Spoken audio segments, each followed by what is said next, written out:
Mabuting balita ng Panginoon ayon kay San Mateo. Noong panahong iyon, sinabi ni Jesus sa kanyang mga alagad, ang talinghagang ito, ang paghahari ng Diyos ay katulad nito. Lumabas ng umagang-umaga ang may-ari ng ubasan upang humanap ng mga manggagawa.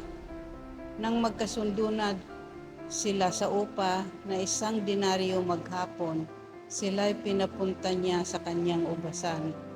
Lumabas siyang muli nang mag-iikasyam ng umaga at nakakita siya ng iba upang pangtatayo-tayo lamang sa liwasang bayan.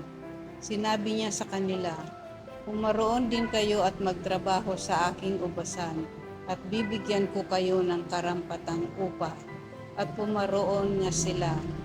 Lumabas na naman siya nang mag-iikalabindalawa ng tanghali at nang mag-iikatlo ng hapon, at gayon din ang ginawa niya. Nang mag-iikalima ng hapon, siya ay lumabas uli at nakakita pa ng mga ibang wala ring ginagawa. Sinabi niya sa kanila, "Bakit kayo tatayo-tayo lang dito sa buong maghapon? Wala pong magbibiyaya sa amin ng trabaho." Sagot nila. Ang sinabi niya, "Kung gayon, pumaroon kayo at gumawa sa aking ubasan."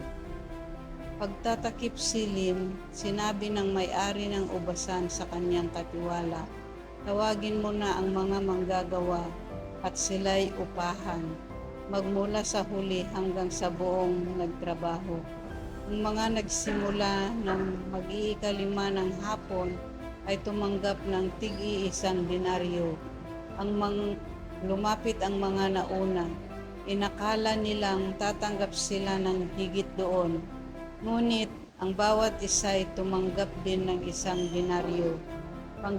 Pagkatanggap nito, nagreklamo sila sa may-ari ng ubasan.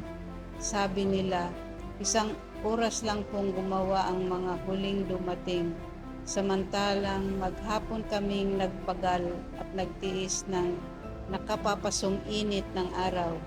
Bakit naman po ninyo pinari-pariho ang upa sa amin?" At sinabi niya sa isa sa kanila, "Kaibigan, hindi kita dinadaya. Hindi ba't nagkasundo tayo sa 1 denaryo? Kunin mo ang ganang iyo at umalis ka na. Paano kung ibig mong upahan ang nahuli ng tulad ng upa ko sa iyo? Wala ba akong karapatang gawin ng aking maibigan sa ari-arian ko? O naiinggit ka lang sa aking kabutihang loob? Kaya't ang nahuhuli ay mauuna at ang nauuna ay mahuhuli." Ang mabuting balita ng Panginoon. Sa Ebanghelyo ay mariing tinalakay ang karapatan ng isang tao na tumutukoy sa kanyang ari-arian. Nabanggit din ang tuwirang pagsunod at pagtalima sa mga personal na usapan at mga kasunduang ating ginagawa. Ito'y inahahalin tulad sa isang talinghaga tungkol sa isang may-ari ng ubasan na gumawa ng manggagawa para sa kanyang ubasan. Kumuha siya ng mga tao para sa umaga, gayon din sa tanghali at pati rin sa hapon. Ang kasunduan ay babayaran sila ng karampatang halaga.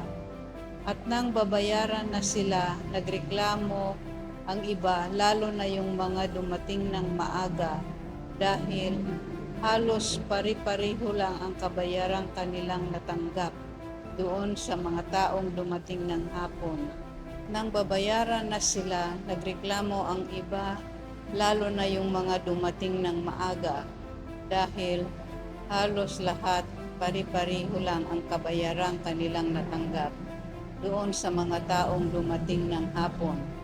Sinabi ng may-ari sa kanila na, "Hindi ko kayo dinadaya, ako'y sumunod lamang sa aking kasunduan. Ito'y aking karapatang gawin sa aking maibigan para sa ari-arian ko." Totoong ang hindi pantay sa ating paningin ang biyayang ating tinatanggap, bagamat sa Panginoon ang mga biyaya ay pantay-pantay para sa lahat. Magkakaiba lang tayo sa klase at pamamaraan ng pag-angkin sa mga biyayang ito. Kaya huwag ikumpara ang sarili sa iba. Huwag kalimutang magpasalamat sa Panginoon at humingi ng tawad para sa ating pagkukulang. Panalangin. Ituro mo sa akin ang tamang paraan upang maging tapat at may paninindigan, lalo na sa mga usapang may kinalaman sa mga karapatang pantao.